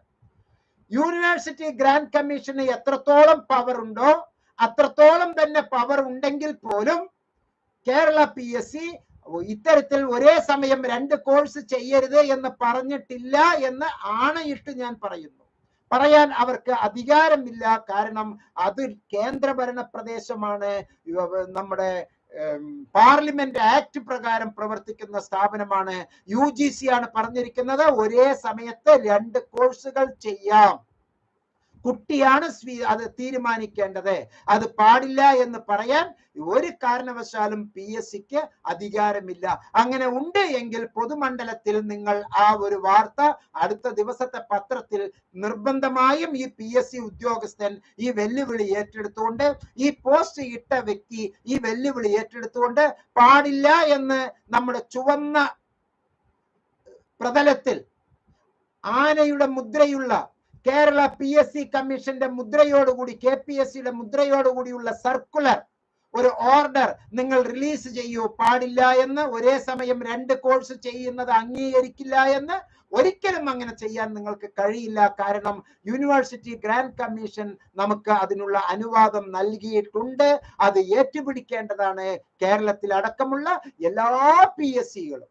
കേരളത്തിലടക്കമുള്ള എല്ലാ PSCകളും UGCയുടെ മാനദണ്ഡം അനുസരിച്ച് പ്രവർത്തിക്കേണ്ട സ്വയംഭരണ സ്ഥാപനങ്ങളാണ്. അതുകൂടാതെ തന്നെ ഒരേ സമയം തന്നെ 2 കോഴ്സുകളിൽ ഒരെണ്ണം ഡിസ്റ്റൻസ് ആയും മറ്റൊന്ന് റെഗുലറായും ചെയ്യാം എന്നുള്ള UGCയുടെ ഓർഡർ ഉണ്ടെങ്കിലും കേരളത്തിൽ അത് ഇതുവരെയും നടപ്പിലാക്കിയിട്ടില്ല. അത് ഗവൺമെന്റിന്റെ പിടിപ്പുകേടാണ്, ഹയർ എഡ്യൂക്കേഷന്റെ പിടിപ്പുകേടാണ്. എന്ന് പറഞ്ഞാൽ ഞാൻ അവരെ കുറ്റപ്പെടുത്തുകയല്ല, അവരതിനുള്ള സീരിയസ്നെസ് കൊടുത്തിട്ടില്ല. ഹയർ എഡ്യൂക്കേഷൻ മിനിസ്റ്റർ, ഉന്നത അധികാരികളെ, കോളേജിയറ്റ് എഡ്യൂക്കേഷനെ നിയന്ത്രിക്കുന്നവരെ താങ്കൾക്കെതിരെയാണ് വിരൽ ചൂണ്ടിക്കൊണ്ട് ചില PSC ഉദ്യോഗസ്ഥർ താങ്കൾക്കെതിരെയാണ് പന്തിടുന്നത്. താങ്കൾ സൂക്ഷ്മമായി അത്തരത്തിലുള്ള ഒരു ഓർഡർ പെട്ടെന്ന് റിലീസ് ചെയ്താലും, അല്ലെങ്കിൽ താങ്കളുടെ തലയിൽ ഭാരം കെട്ടിവെച്ച് ഇത്തരത്തിലുള്ളവർ രക്ഷപ്പെടും. സത്യത്തിൽ ഹയർ എഡ്യൂക്കേഷൻ ഇൻസ്റ്റിറ്റ്യൂഷനും ഇത്തരത്തിലുള്ള ഓർഡറുകൾ പുറപ്പെടുവിച്ചതിന്റെ ഉത്തരമാണ് ശ്രീനാരായണ ഗുരു ഓപ്പൺ യൂണിവേഴ്സിറ്റിയിലെ ഈ ആലേഖനം. ശ്രീനാരായണ ഗുരു ഓപ്പൺ യൂണിവേഴ്സിറ്റിയുടെ ഹോം പേജിൽ കൃത്യമായി പറയുന്നു, UGCയുടെ മാനദണ്ഡ പ്രകാരം ഒരേ സമയം 2 കോഴ്സുകൾ ചെയ്യാം എന്ന് നമ്മുടെ സ്വന്തം university Sreenarayana Guru open university പറയുമ്പോൾ അങ്ങനെ ഇല്ല എന്ന് പറയാൻ ഒരു PSC ഉദ്യോഗസ്ഥന് അധികാരമില്ല. അത് പിൻവലിക്കണം എന്നുള്ളതാണ് ഈ പൊതുമണ്ഡലത്തിൽ നിന്ന് എനിക്ക് പറയാനുള്ളത്. മാത്രമല്ല കേരള ഗവൺമെന്റിൽ നിന്നും പ്രത്യേകം അതായത് ഒരേ സമയം 2 ഡിഗ്രി കോഴ്സുകൾ ചെയ്യുന്നതിനെ സംബന്ധിച്ച് പ്രത്യേക ഉത്തരവ് ഇറങ്ങിയാൽ മാത്രമേ അങ്ങനെ ചെയ്യുന്നത് കൊണ്ട് പ്രയോജനം ഉണ്ടാകൂ. Hello, university grant commission India മുഴുവനും ഉള്ളതാണ്. അതിന്റെ കീഴിൽ പ്രവർത്തിക്കുന്ന സ്ഥാപനമാണ് യൂണിവേഴ്സിറ്റി ഗ്രാന്റ് കമ്മീഷന്റെ കീഴിൽ പ്രവർത്തിക്കുന്ന സ്ഥാപനമാണ് കേരളത്തിലെ എല്ലാ യൂണിവേഴ്സിറ്റികളും. ആ എല്ലാ യൂണിവേഴ്സിറ്റികളിൽ നിന്നാണ് രണ്ട് കോഴ്സുകൾ എടുക്കുന്നത്. ചിലപ്പോൾ ഒന്ന് ഇഗ്നോയിൽ നിന്നോ, ഒന്ന് ശ്രീനാരായണ ഗുരു ഓപ്പൺ യൂണിവേഴ്സിറ്റിയിൽ നിന്നോ, ഒന്ന് കണ്ണൂർ യൂണിവേഴ്സിറ്റിയിൽ നിന്നോ, ഏതെങ്കിലും 2 എണ്ണത്തിൽ നിന്ന് 2 കോഴ്സ് ചെയ്യുമ്പോൾ താങ്കൾക്കത് പറയാൻ ആരാണ് അധികാരം തന്നത്? ഓ, താങ്കൾ PSCയിൽ ഇപ്പൊ ഗവൺമെന്റ് ജോലിയിൽ ഇരിക്കുകയാണല്ലോ, താങ്കൾക്ക് അതിന്റെ കഷ്ടപ്പാട് അറിയില്ലല്ലോ. മണ്ടത്തരം വിളിച്ചു പറയരുത് സുപ്രധാനമായ കസേരകളിൽ ഇരുന്നു കൊണ്ട്. വിഡ്ഢിത്തരം വിളിച്ചു പറയരുത് സുപ്രധാനമായ കസേരകളിൽ ഇരുന്നു കൊണ്ട്. ആയിരക്കണക്കിന് വിദ്യാർത്ഥികളുടെ ഭാവി കൊണ്ട് നിങ്ങൾ പന്താടരുത് എന്നാണ് എനിക്ക് ഈ സന്ദർഭത്തിൽ പറയാനുള്ളത്. കേരള ഗവൺമെന്റിന്റെ തലയിൽ വെച്ചു കൊടുത്ത് നിങ്ങൾ രക്ഷപ്പെടുകയാണോ? അത്തരത്തിലുള്ള വാക്കുകൾ പറയരുത്. സൂക്ഷ്മത പാലിക്കുക. നിങ്ങൾ ഭരണഘടനാ സ്ഥാപനങ്ങളിലെ ഉദ്യോഗസ്ഥനായി ജോലി ചെയ്യുന്ന ഒരു PSC മെമ്പറും അങ്ങനെ പാടില്ല എന്ന് പറഞ്ഞിട്ടില്ല. ഒരു PSCയും ഒരേ സമയം 2 കോഴ്സ് ചെയ്യാൻ പാടില്ല എന്ന് പറഞ്ഞിട്ടില്ല. ചെയ്യണമെന്നേ അവർ പറയൂ. കാരണം അവർക്ക് UGCയുടെ തത്വം എന്താണ് എന്നും UGCയുടെ റോൾ ഇൻ ഇന്ത്യ എന്താണ് എന്നും വളരെ നന്നായിട്ട് അറിയാം. താങ്കൾ കേരളത്തിലെ PSC എഴുതി എങ്ങനെയോ ഒരു ജോലി കിട്ടി, അതിന്റെ അകത്ത് കടന്നു വന്നിരുന്ന് താങ്കൾ വലിയ ന്യായമൊന്നും പറയരുത്. ഈ പൊതുജനം, പാവങ്ങൾ, ആയിരക്കണക്കിന് കുട്ടികൾ തൊഴിലില്ലാതെ കഷ്ടപ്പെടുമ്പോൾ ഇങ്ങനെ താങ്കൾ ഏകപക്ഷീയമായി പ്രവർത്തിക്കരുത്. ഏകപക്ഷീയമായി നിങ്ങൾ അറിയാത്ത ഉത്തരം പറയരുത്. മുകളിൽ പറഞ്ഞിരിക്കുന്ന കാര്യങ്ങൾ നിങ്ങൾക്ക് വേണ്ടി ഇന്ന് ഞാൻ പോയി കേരള പബ്ലിക് സർവീസ് തിരുവനന്തപുരത്ത് നിന്നും ചോദിച്ചറിഞ്ഞതാണ്. ആരുടെ? കേരള പബ്ലിക് സർവീസ് ബിൽഡിങ്ങിന് പോയിട്ട് KPSCയുടെ ബിൽഡിങ്ങിലോ കസേരയിലോ ടേബിളിലോ പോയിട്ടാണോ താങ്കൾ ചോദിച്ചത്? മനുഷ്യർ, വിവരമുള്ളവർ ഇത്തരത്തിലുള്ള ഉത്തരം പറയുകയില്ല. വിവരമുള്ളവർ ഇത്തരത്തിലുള്ള ഉത്തരം പറയുകയില്ല, ഒരിക്കലും ഇത്തരത്തിലുള്ള പറയുകയില്ല. സോ ഞാൻ ഈ വീഡിയോ അവസാനിപ്പിക്കുന്നു. പ്രിയപ്പെട്ടവരെ, UGCയുടെ നിയമം അനുസരിച്ച് കേരളത്തിൽ എന്ന് മാത്രമല്ല ഇന്ത്യയിലെ എല്ലാ സ്ഥലത്തും വിദ്യാർത്ഥിനികളുടെ ക്ഷേമത്തിന് എതിര് നിൽക്കുന്ന തരത്തിൽ ഒരു പ്രവൃത്തിയും ചെയ്യാതെ ഒരേ സമയം നിങ്ങൾക്ക് വേണമെങ്കിൽ 2 കോഴ്സ് ചെയ്യാം. ഒരു UGയോ ഒരു PGയോ ചെയ്യാം. ഒരു UG കഴിഞ്ഞ ആൾ, ഉദാഹരണം പറഞ്ഞു തരാം, BA എക്കണോമിക്സ് കഴിഞ്ഞ ഒരാൾക്ക് വേണമെങ്കിൽ ഇപ്പുറത്ത് B.Edഉം ചെയ്യാം, മറ്റൊരു സ്ഥാപനത്ത് MA എക്കണോമിക്സും ചെയ്യാം. അല്ലെങ്കിൽ 2 യൂണിവേഴ്സിറ്റികളിൽ ഒന്നിൽ MA എക്കണോമിക്സും ഒന്നിൽ MA പൊളിറ്റിക്കൽ സയൻസും ചെയ്യാം. ഒരു TTC ചെയ്തുകൊണ്ടിരിക്കുന്ന കുട്ടി കോഴ്സുകൾക്ക് ഒരു തരത്തിലും പ്രശ്നം വരില്ല എന്നുള്ള ഉറപ്പിന്മേൽ ആ കുട്ടിക്ക് നിർബന്ധമായും മറ്റൊരു സ്ഥാപനത്തിൽ ശ്രീനാരായണ ഗുരു ഓപ്പൺ യൂണിവേഴ്സിറ്റിയിലോ ഇന്ദിരാഗാന്ധി നാഷണൽ ഓപ്പൺ യൂണിവേഴ്സിറ്റിയിലോ BA സൈക്കോളജിക്കോ BA ഇംഗ്ലീഷിനോ ചെയ്യാം. TTC പഠിക്കുന്ന കുട്ടി ഇനി മുതൽ നാഷണൽ എഡ്യൂക്കേഷൻ പോളിസി NEP 2020 മുതൽ ഇനി ആ കുട്ടിക്ക് ജോലി കിട്ടി വരുമ്പോൾ ഇംഗ്ലീഷ് പഠിപ്പിക്കാൻ നിർബന്ധിതയാണ്. BA എക്കണോമിക്സ് പഠിച്ച കുട്ടിക്ക് ഇംഗ്ലീഷ് പഠിക്കാൻ നിർബന്ധിതയാവുമ്പോൾ അവൾക്ക് റിസോഴ്സ് ഇല്ല എന്നാണ് അർത്ഥം. അപ്പോൾ ആ കുട്ടി ഒരു BA ഇംഗ്ലീഷ് അല്ലെങ്കിൽ MA ഇംഗ്ലീഷോ മറ്റൊരു സ്ഥാപനത്തിൽ നിന്ന് പഠിച്ച് എൻറിച്ചായി അറിവ് വർദ്ധിപ്പിച്ച് പാവപ്പെട്ട കുട്ടികളെ UP സ്കൂളുകളിൽ ഇനി മുതൽ വരാൻ പോകുന്ന പ്രൈമറി, അവിടെ അപ്പർ പ്രൈമറി എന്നുള്ള പേരില്ല, പ്രൈമറി സ്കൂളുകളില് ആ പ്രൈമറി സ്റ്റുഡൻസിന് ഇംഗ്ലീഷ് അടക്കം പഠിപ്പിക്കാം. അതിന് ഈ കുട്ടി തയ്യാറാകാം. അറിവ് വർദ്ധിപ്പിക്കുകയാണ് ചെയ്യേണ്ടത്. നിങ്ങൾ കുട്ടികളെ നിഷേധത്തിൽ ആക്കരുത്. മറ്റൊരു സുപ്രധാനമായ സംഗതി, നമ്മുടെ നാട്ടിലുള്ള ഈ ട്രെൻഡുകളെ മുരടിപ്പിച്ച് കേരളത്തിൽ തന്നെ ഇഗ്നോയില് അല്ലെങ്കിൽ ശ്രീനാരായണ ഗുരു ഓപ്പൺ യൂണിവേഴ്സിറ്റിയിലെ ശ്രീനാരായണ ഗുരു ഓപ്പൺ യൂണിവേഴ്സിറ്റിയേക്കാൾ 50 മടങ്ങ് 100 മടങ്ങ് വലുതാണ് ഇന്ദിരാഗാന്ധി നാഷണൽ ഓപ്പൺ യൂണിവേഴ്സിറ്റി എന്ന് ആണയിട്ട് ഞാൻ പറയും. എനിക്കെതിരെ നിങ്ങൾ എന്ത് ചോദ്യം വേണമെങ്കിലും ചോദിച്ചോളൂ, താങ്കൾ ഇതിന്റെ താഴെ കമന്റ് ഇട്ടോളൂ, ഞാൻ കൃത്യമായ തെളിവുകൾ അതിൽ തരാം. UGCയുടെ അംഗീകാരം കിട്ടിയ ശ്രീനാരായണ ഗുരു ഓപ്പൺ യൂണിവേഴ്സിറ്റിയെ ഇനിയും മോണിറ്റർ ചെയ്തിട്ടില്ല, ഇവാലുവേഷൻ നടത്തിയിട്ടില്ല. പരിരക്ഷ കൊടുത്തിട്ടില്ല. അതിന് 2 കൊല്ലം പരീക്ഷിച്ചിട്ടേ UGC ആ അംഗീകാരം കൊടുക്കുകയുള്ളൂ. 1000-ൽ കൂടുതൽ ചോദ്യങ്ങളിലൂടെ കടന്നു വന്ന് UGC പ്രധാന സ്ഥാപനങ്ങൾക്ക് കൊടുക്കുന്ന അംഗീകാരമായ ഏറ്റവും ടോപ്പസ്റ്റ് റാങ്ക്, UGCയുടെ ഏറ്റവും ടോപ്പസ്റ്റ് റാങ്ക് എന്ന് പറയുന്നത് A++ റാങ്ക്. ആ A++ റാങ്ക് നേടിയ അപൂർവം, ഇന്ത്യയിലെ ഏക, അപൂർവം എന്നല്ല, ഇന്ത്യയിലെ ഏക ഓപ്പൺ യൂണിവേഴ്സിറ്റിയാണ് Indira Gandhi national open university. 237 course, ഗംഭീരമായ കോഴ്സുകൾ ചെയ്യുന്നു. പ്രിയപ്പെട്ടവരെ, യൂണിവേഴ്സിറ്റി ഗ്രാൻഡ് കമ്മീഷന്റെ അംഗീകാരത്തോടു കൂടി ഇപ്പോൾ ഇതുവരെ നടക്കില്ല എന്ന് പറഞ്ഞതെല്ലാം നടക്കുകയാണ്. ചിലർ വരുമ്പോൾ ചിലർ വഴിമാറും എന്നുള്ള പരസ്യം നമ്മൾ കേട്ടിട്ടില്ലേ? അതുപോലെ തന്നെയാണ് MSc physics, MSc chemistry, MSc biochemistry, MSc analytical chemistry, MSc zoology, MSc information science, MSc എൻവയോൺമെന്റൽ science, MSc geography, MSc counselling and family therapy, ഇങ്ങനെ ഗംഭീരമായിട്ട് MSc food science and quality management, MSc dietetic and food science quality management, MSc statistics. ഇതെല്ലാം പറ്റില്ല എന്ന് നിങ്ങൾ വിചാരിച്ചിരുന്നത് ഇന്ന് ലോകം മുഴുവനും സ്വീകരിക്കുകയാണ്. ഏറ്റവും കൂടുതൽ കുട്ടികൾ അഡ്മിഷൻ ആയിക്കൊണ്ടിരിക്കുകയാണ് പ്രിയപ്പെട്ടവരെ ഈ ജനുവരി 2024 സെഷനിൽ.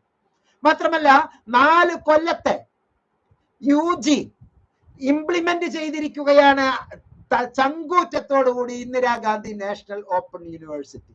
അഡ്മിഷന് നോട്ട്സിലെ മുഹമ്മദ് മുബാറക് മാസ്റ്റർക്ക് ഒരു വാട്സപ്പ് മെസ്സേജ് മാത്രം അയക്കുക, ഇഗ്നോ അഡ്മിഷൻ.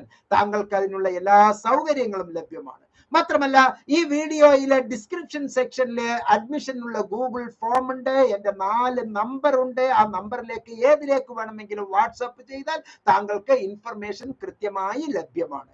പറഞ്ഞു വരുന്നത് ഇത്രയേ ഉള്ളൂ. രത്ന ചുരുക്കം, യൂണിവേഴ്സിറ്റി ഗ്രാൻഡ് കമ്മീഷന്റെ നിയന്ത്രണത്തിൽ ഉണ്ടാകേണ്ട PSC അടക്കമുള്ള സ്വയം ഭരണ സ്ഥാപനത്തിലെ ഉദ്യോഗസ്ഥർ വെറുതെ എന്തെങ്കിലും പറഞ്ഞ് തട്ടിപ്പ് രൂപത്തിൽ പറഞ്ഞ് കുട്ടികളെ വിഷമിപ്പിക്കരുത്. കുട്ടികളെ ഒരു കാരണവശാലും വിഷമിപ്പിക്കരുത്. ഒരു ചോദ്യം ഇവിടെ വന്നിരിക്കുന്നു. അർച്ചന സി, ഭാരതിയാർ യൂണിവേഴ്സിറ്റിയിൽ നിന്നും MA എക്കണോമിക്സ് PG ഉണ്ട്, ഇക്വലൻസി കിട്ടിയില്ല, അത് കിട്ടുമോ? എനിക്ക് സെറ്റ് എക്സാം എഴുതാൻ കഴിയുമോ? HSST എഴുതാൻ എന്നുണ്ട്. ഇവിടെ അർച്ചന ഒരു ഉദാഹരണം ഇവിടെ തന്നത് വളരെ നല്ലതാണ്. ഈ വീഡിയോയുടെ തുടക്കത്തിൽ ഞാൻ പറഞ്ഞതുപോലെ we want to keep jurisdiction. Archana, താങ്കൾ ഭാരതിയാർ യൂണിവേഴ്സിറ്റിയിൽ നിന്ന്, ഭാരതിയാർ യൂണിവേഴ്സിറ്റിയുടെ ഏരിയയില്, ജൂറിസ്ഡിക്ഷനില്, ഭാരതിയാർ യൂണിവേഴ്സിറ്റിയുടെ ജൂറിസ്ഡിക്ഷൻ എന്ന് പറയുമ്പോൾ 2 ജില്ല, കോയമ്പത്തൂർ ജില്ല, തിരുപ്പൂർ ജില്ല. പണ്ട് ഈരോട് ജില്ല ഉണ്ടായിരുന്നു, അവിടെ ഇപ്പൊ പെരിയാർ യൂണിവേഴ്സിറ്റി വന്നിട്ടുണ്ട്. ഈ 2 ജില്ലയിൽ സ്ഥിരതാമസമുള്ള ആൾക്ക് അവിടെ ഡിസ്റ്റൻസിൽ ഈ MA എക്കണോമിക്സ് ചെയ്തിട്ടുണ്ട് എങ്കിൽ ആ കുട്ടിക്ക് അവിടെ അത് അംഗീകാരമാണ്, തമിഴ്നാട്ടിൽ മുഴുവനും അംഗീകാരമാണ്. പക്ഷേ അർച്ചന, കേരളത്തിലെ ഒരു കുട്ടി തൃശ്ശൂരിലോ പാലക്കാടിലോ ഏതെങ്കിലും ഒരു പെട്ടിക്കടയിൽ പോയി, പെട്ടിക്കട പോലുള്ള ഒരു സ്ഥാപനത്തിൽ പോയി ഇങ്ങനെ ഒരു അഡ്മിഷൻ കൊടുത്താൽ UGCയുടെ നിയന്ത്രണ പ്രകാരം അത് തെറ്റാണ്, ജൂറിസ്ഡിക്ഷന് എതിരെ ഉള്ളതാണ്. അതുകൊണ്ട് താങ്കളുടെ കയ്യിൽ MA എക്കണോമിക്സിന്റെ ഒരു സർട്ടിഫിക്കറ്റ് ഉണ്ട് എങ്കിൽ അത് ഇപ്പോൾ കടലാസിന്റെ വിലയേ ഉള്ളൂ, അതിന് ഒരു അംഗീകാരവും ഇല്ല. എന്നാൽ അത് തമിഴ്നാട്ടിൽ പോയി അംഗീകാരം കിട്ടുമോ? തമിഴ്നാട്ടിലും അംഗീകാരം കിട്ടില്ല. അതിലാണ് ഞാൻ പറഞ്ഞത്, അവിടുത്തെ താമസക്കാർക്ക്. ഇനി ഒരു കാര്യം ആലോചിച്ചോളൂ അർച്ചന, താങ്കൾ എന്തുകൊണ്ടാണ് ഭാരതിയാർ യൂണിവേഴ്സിറ്റിയിലേക്ക് MA എക്കണോമിക്സിന് അഡ്മിഷൻ എടുത്തത്? കാരണം കേരള യൂണിവേഴ്സിറ്റി ചിലപ്പോൾ MA എക്കണോമിക്സ് ചെയ്തിട്ടുണ്ടാവില്ല, മഹാത്മാഗാന്ധി യൂണിവേഴ്സിറ്റി ചിലപ്പോൾ MA എക്കണോമിക്സ് ഡിസ്റ്റൻസിൽ ചെയ്തിട്ടുണ്ടാവില്ല, കണ്ണൂർ യൂണിവേഴ്സിറ്റി ചിലപ്പോൾ ചെയ്തിട്ടുണ്ടാവില്ല, കാലിക്കറ്റ് യൂണിവേഴ്സിറ്റി ചിലപ്പോൾ ചെയ്തിട്ടുണ്ടാവില്ല. കാരണം അവർക്ക് അത് ചെയ്യാനുള്ള അധികാരം പോലും ഇല്ല. കേരളത്തിൽ അത് ചെയ്യാൻ ഇപ്പോൾ അധികാരം ശ്രീനാരായണ ഗുരു ഓപ്പൺ യൂണിവേഴ്സിറ്റിക്കും ഇന്ത്യ മുഴുവനും ചെയ്യാൻ ഇന്ദിരാഗാന്ധി നാഷണൽ ഓപ്പൺ യൂണിവേഴ്സിറ്റിക്കുമാണ്. ഇന്ത്യയിൽ തന്നെയാണ് കേരളം. കേരളം മാറി നിൽക്കുന്ന ഒന്നുമല്ല. ഓക്കെ, ശ്രീലങ്കയിൽ അല്ലല്ലോ കേരളം. അപ്പൊ ഇന്ത്യക്ക് അധികാരമുള്ള ജൂറിസ്ഡിക്ഷനിലുള്ള ഇഗ്നോയിൽ ചെയ്യുന്നതാണ് താങ്കൾക്ക് എന്തുകൊണ്ടും നല്ലത്. കേരളത്തിൽ ശ്രീനാരായണ ഗുരു ഓപ്പൺ യൂണിവേഴ്സിറ്റിയിലെ MA എക്കണോമിക്സ് ഇപ്പോൾ താങ്കൾക്ക് ചെയ്യാം. പക്ഷെ അത് തുടങ്ങുന്നേ ഉള്ളൂ. ഭരണപരമായി അത് എല്ലാം പുതിയത് കണ്ടെത്തുന്നേ ഉള്ളൂ. ഇത് 35 കൊല്ലത്തിൽ കൂടുതൽ സുപരിചിതമായി ചെയ്തുകൊണ്ടിരിക്കുകയാണ്. കാലിക്കറ്റ് യൂണിവേഴ്സിറ്റിയിലെ പ്രൈവറ്റ് രജിസ്ട്രേഷനിലൂടെ MA എക്കണോമിക്സ് എടുക്കുകയും ശേഷം ഹയർ സെക്കൻഡറിയിലെ HSST എക്കണോമിക്സ് ആയി പ്രവർത്തിക്കുകയും 14 കൊല്ലം പ്രിൻസിപ്പൽ എക്കണോമിക്സ് ആയി പ്രവർത്തിക്കുകയും ചെയ്തിരുന്ന കേരള ഗവൺമെന്റിലെ ഒരു ഗസറ്റഡ് റാങ്കിലുള്ള ഉദ്യോഗസ്ഥനായിരുന്നു മുഹമ്മദ് മുബാറക് മാസ്റ്റർ. ഇപ്പോൾ ഇഗ്നോയുമായി ബന്ധപ്പെട്ടുള്ള പ്രവർത്തനങ്ങളിലാണ്. സോ താങ്കൾ മനസ്സിലാക്കുക, ഭാരതീയാർ യൂണിവേഴ്സിറ്റിയിലെ താങ്കൾക്ക് അംഗീകാരം കിട്ടണമെങ്കിൽ താങ്കൾ കോയമ്പത്തൂർ ജില്ലയിലെയോ തിരുപ്പൂർ ജില്ലയിലെയോ ഒരു സ്ഥിരതാമസക്കാരിയും അവിടുത്തെ പൗരയും ആയിരിക്കണം. അവിടെ ജനിച്ചു വളർന്ന ആളായിരിക്കണം. എന്നാലേ താങ്കൾക്ക് അവിടെ ചെയ്യാൻ പറ്റുകയുള്ളൂ. താങ്കളുടെ സ്ഥലം എവിടെയാണോ, താങ്കളുടെ റേഷൻ കാർഡ് എവിടെയാണോ, താങ്കളുടെ ആധാർ കാർഡ് എവിടെയാണോ അവിടെ ഉള്ള ആളുകൾക്ക് ആ ജൂറിസ്ഡിക്ഷനിൽ ഉള്ളതാണ്. അതുകൊണ്ട് തന്നെ കേരളത്തിന്റെ ഈ അറ്റം മുതൽ കാശ്മീരിന്റെ ആ അറ്റം വരെ എല്ലാവരും ഇന്ത്യയിൽ ഉള്ളവരായതുകൊണ്ട് എല്ലാവർക്കും ഇന്ദിരാഗാന്ധി നാഷണൽ ഓപ്പൺ യൂണിവേഴ്സിറ്റിയിൽ ചെയ്യാം. പക്ഷേ കണ്ണൂർ യൂണിവേഴ്സിറ്റിയുടെ കീഴിൽ വരുന്ന രണ്ടര ജില്ലയില്, അര ജില്ല എന്ന് പറയുന്നത് മാനന്തവാടി താലൂക്ക്, നമ്മുടെ വയനാടിലെ ആ 2.5 ജില്ലക്കാർക്ക് മാത്രമേ ഡിസ്റ്റൻസ് എഡ്യൂക്കേഷൻ അവിടെ അംഗീകാരം ഉള്ളൂ. താങ്കൾ ഉത്തരത്തിൽ തൃപ്തരായിരിക്കും എന്ന് കരുതുന്നു. എന്തെങ്കിലും ഇതിൽ കൂടുതൽ വിശദീകരണം വേണമെങ്കിൽ ഇപ്പോൾ തന്നെ താങ്കൾക്ക് ചോദിക്കാവുന്നതാണ്. അല്ലെങ്കിൽ ഇതുമായി ബന്ധപ്പെട്ട മറ്റാർക്കെങ്കിലും ചോദ്യങ്ങൾ ഉണ്ടെങ്കിൽ ചോദിക്കാവുന്നതാണ്. പ്രിയപ്പെട്ടവരെ, വീണ്ടും ഞാൻ പറയുന്നു, ഇന്ദിരാഗാന്ധി നാഷണൽ ഓപ്പൺ യൂണിവേഴ്സിറ്റി ഇപ്പോൾ പല തരത്തിൽ മനോഹരമായ സർട്ടിഫിക്കറ്റ് കോഴ്സുകൾ നൽകുന്നു, ഡിപ്ലോമ കോഴ്സുകൾ നൽകുന്നു, പോസ്റ്റ് ഗ്രാജുവേഷൻ ഡിപ്ലോമ കോഴ്സുകൾ നൽകുന്നു, UG കോഴ്സസ് നൽകുന്നു, PG കോഴ്സസ് നൽകുന്നു. UG കോഴ്സസ് 4 കൊല്ലത്തെ UGയും തരുന്നുണ്ട്. ആ 4 കൊല്ലത്തെ കോഴ്സ് തുടക്കത്തിലേ 4 കൊല്ലം ഇല്ലട്ടോ, എല്ലാവർക്കും ഒരേപോലെ പ്രവേശനമാണ്. 1ാമത്തെ കൊല്ലം കഴിഞ്ഞു, 2ാമത്തെ കൊല്ലത്തിലേക്ക് വരുന്നു, 2ാമത്തെ കൊല്ലം വന്നു, 3ാമത്തെ കൊല്ലത്തിലേക്ക് വരുന്നു. 3ാമത്തെ കൊല്ലത്തിൽ നല്ല മാർക്കോട് കൂടി എന്ന് പറഞ്ഞാൽ 75% കൂടുതൽ മാർക്ക് വാങ്ങി പാസ്സായിട്ടുള്ള താങ്കൾ, ഒരു ഓണേഴ്സ് പ്രോഗ്രാം ചെയ്തിട്ടുള്ള താങ്കൾ, 75% കൂടുതൽ മാർക്ക് ഉള്ളപ്പോൾ ഒരു റിസർച്ച് എന്നുള്ള രൂപത്തിൽ താങ്കൾക്ക് 1 കൊല്ലവും കൂടി ഈ BAയുടെ കൂട്ടത്തിൽ ചെയ്യാം, ഈ BSCയുടെ കൂട്ടത്തിൽ ചെയ്യാം, ഈ BCom കൂട്ടത്തിൽ ചെയ്യാം, ഈ BEയുടെ കൂട്ടത്തിൽ ചെയ്യാം, ഈ ബാച്ചിലർ ഡിഗ്രിയുടെ കൂട്ടത്തിൽ ചെയ്യാം, ഈ UGയുടെ കൂട്ടത്തിൽ ചെയ്യാം. അങ്ങനെ ചെയ്യുന്ന 4ാമത്തെ കൊല്ലത്തിൽ താങ്കൾക്ക് നൽകുന്ന പേരല്ല, താങ്കളുടെ ബിരുദത്തിന് നൽകുന്ന പേര് BA economics honours with research, BSc physics honours with research, BCom honours with research എന്ന്. അങ്ങനെ ഒരു വിത്ത് റിസർച്ച് സർട്ടിഫിക്കറ്റ് ഉള്ള ഒരു ഓണേഴ്സ് പ്രോഗ്രാം ചെയ്തിട്ടുള്ള കുട്ടിക്ക് അടുത്ത 1 കൊല്ലത്തിൽ PG ചെയ്താൽ മതി. അപ്പോൾ 4 കൊല്ലത്തെ ഡിഗ്രി, 1 കൊല്ലത്തെ PG 5 കൊല്ലമായി മാറി. അല്ലെങ്കിൽ 3 കൊല്ലത്തിൽ പഠനം നിർത്തിയോ 2 കൊല്ലത്തിൽ PG താങ്കൾക്ക് ചെയ്യാം. 2 കൊല്ലത്തിൽ PG. ഇപ്പോ 75% മാർക്ക് വാങ്ങുന്നില്ല, ബേജാറാകണ്ട. താങ്കൾ ഇവിടെ ഡിഗ്രി പൂർത്തിയാക്കി ഇനി അവിടെ പുതിയതായിട്ട് MAക്കോ MSCക്കോ MComനോ MBAക്കോ ഏതിനു വേണമെങ്കിലും അവിടെ ജോയിൻ ചെയ്യാം. താങ്കൾക്ക് അവിടെ മുന്നോട്ട് പോകാം. ഓക്കെ, അപ്പം 4 കൊല്ലത്തെ ഡിഗ്രി, 1 കൊല്ലത്തെ PG, അല്ലെങ്കിൽ 3 കൊല്ലത്തെ ഡിഗ്രി, 2 കൊല്ലത്തെ PG, അപ്പൊ 5 കൊല്ലം. മറ്റൊരു സംഗതി, 50% വിദ്യാർത്ഥികളും ഡ്രോപ്പ് ഔട്ട് ആകുന്ന ചരിത്രമാണ് ഇഗ്നോയ്ക്ക് അല്ല മറ്റുള്ളവർക്ക്, മറ്റ് യൂണിവേഴ്സിറ്റികൾക്ക് ഉള്ളത്. 50% കുട്ടികൾ, 50%ത്തേക്കാൾ കൂടുതൽ എല്ലാ യൂണിവേഴ്സിറ്റികളും കുട്ടികൾ ഡ്രോപ്പ് ഔട്ട് ആവുകയാണ്. ഇഗ്നോ ഒഴികെ, നമ്മുടെ UGC പറയുന്ന പുതിയ മാനദണ്ഡം ഒഴികെ, ന്യൂ എഡ്യൂക്കേഷൻ പോളിസി 2020 പറയുന്നത് ഒഴികെ മുമ്പ് ചെയ്തവരെല്ലാവരും അബദ്ധത്തിലാണ്. പകുതിയിൽ പാതി വഴിയിൽ വിട്ടുപോയോ? നിങ്ങൾക്ക് നഷ്ടമാണ് പണ്ട്. ഇനി അങ്ങനെ ഇല്ല സുഹൃത്തുക്കളെ. അതുകൊണ്ടാണ് പറയുന്നത് വരൂ ഇഗ്നോയിലേക്ക്. വേറെ ആരാണ് ഈ 2024 ഇത്രയും മനോഹരമായി തരുന്നത്? ഇനി നമ്മൾ എടുക്കുന്ന കോഴ്സുകൾക്ക് ഡ്രോപ്പ് ഔട്ട് സംഭവിച്ചാൽ, ഒന്നാമത്തെ വർഷത്തിൽ താങ്കൾ BA എക്കണോമിക്സ് കോഴ്സിൽ നിന്ന് പുറത്തായി എങ്കിൽ താങ്കൾക്ക് സർട്ടിഫിക്കറ്റ് ഇൻ എക്കണോമിക്സ് എന്നുള്ള ഒരു സർട്ടിഫിക്കറ്റ് കിട്ടും. Mubarak guarantee, Muhammad Mubarak master guarantee. ഞാൻ ശരിവെക്കുന്നു എന്ന് പ്രീതി മിക്സിക്ക് അവർ പറയുമ്പോൾ ഞാൻ ഇവിടെ ശരിവെക്കുകയാണ്. വരൂ ഇഗ്നോയിലേക്ക്. എന്തെങ്കിലും കാരണവശാൽ ഒരു കൊല്ലത്തെ പഠനം പൂർത്തിയായി താങ്കൾ തൽക്കാലം സ്റ്റോപ്പ് ചെയ്യുന്നു, മറ്റൊരു റെഗുലർ കോളേജിലാണെങ്കിൽ അത് മനസ്സിലാവില്ലതാ. മനസ്സിലായി സാർ, അത് ഓക്കെ, വളരെ നന്നായി. അപ്പോ നമ്മൾ ഒരു കൊല്ലം കൊണ്ട് നമ്മൾ പഠനം പൂർത്തിയാക്കുന്നു. നമ്മുടെ പരമ്പരാഗത യൂണിവേഴ്സിറ്റികളാണെങ്കിൽ അത് പോയി. പക്ഷെ ഇവിടെ സോഷ്യോളജി 1 ഇയറിന് എത്ര വരും? വളരെ കുറഞ്ഞ ഫീസേ വരികയുള്ളൂ. വളരെ കുറഞ്ഞ നാമമാത്രമായ ഫീസേ വരികയുള്ളൂ. സ്റ്റേ അമേസ്ഡ്, അതാണ് അദ്ദേഹത്തിന്റെ പേര്. വളരെ നാമമാത്രമായ ഫീസേ വരികയുള്ളൂ. താങ്കൾ ആ ഫോം, ഗൂഗിൾ ഫോം പൂരിപ്പിച്ച് ഇപ്പോൾ തന്നെ അയച്ചോളൂ. വളരെ സിമ്പിൾ. അപ്പൊ 2 കൊല്ലത്തെ പഠനം പൂർത്തിയായി, വിവാഹിതയായി, നല്ല കാര്യമാണ്. അതിലൂടെ ഒരു 2 കൊല്ലം അങ്ങനെ വന്നു, ശിശുപരിപാലനത്തിലേക്കും വന്നു, ജീവിതം മൊത്തം പുഷ്പിച്ചു, വളരെ നല്ല ഉയരങ്ങളിലെത്തി, സന്തോഷമായി, കുടുംബം വളരെ സന്തോഷമായി.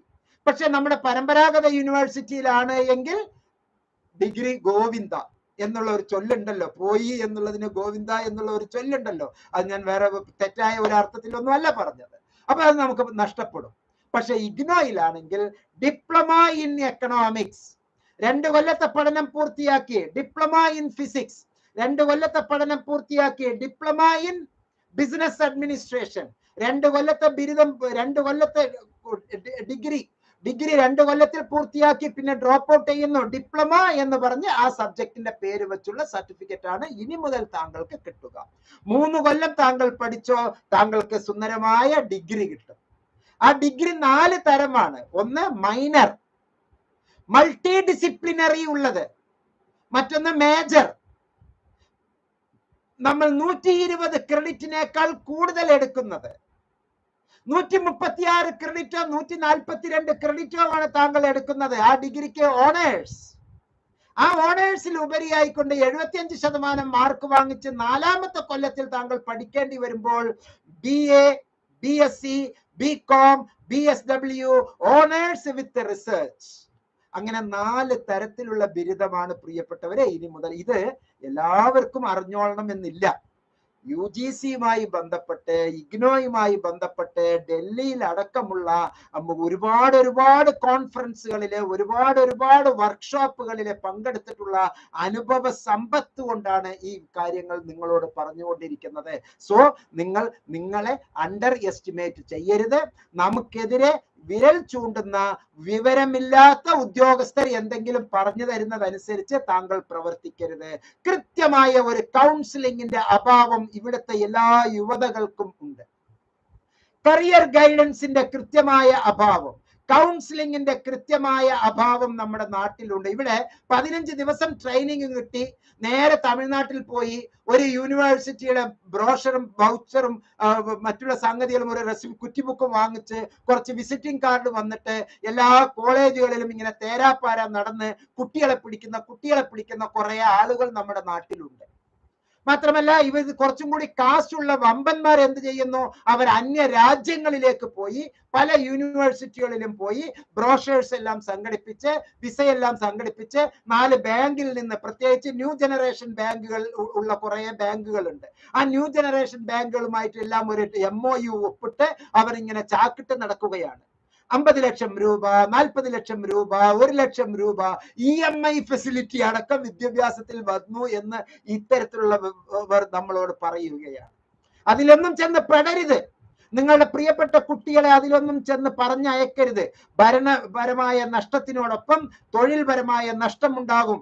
അവിടെ അന്യരാജ്യത്തിലുള്ള ഒരാൾക്ക് ഇവിടെ വന്ന് MBBS കഴിഞ്ഞ് ഇവിടെ വന്നിരിക്കുമ്പോൾ ഒരുപാട് പ്രശ്നങ്ങളുണ്ട്. അവർ ഒരു കാരണവശാലും അന്യരാജ്യങ്ങളിലേക്ക് പോകരുത്. അന്യ സംസ്ഥാനങ്ങളിലേക്കും പോകരുത്.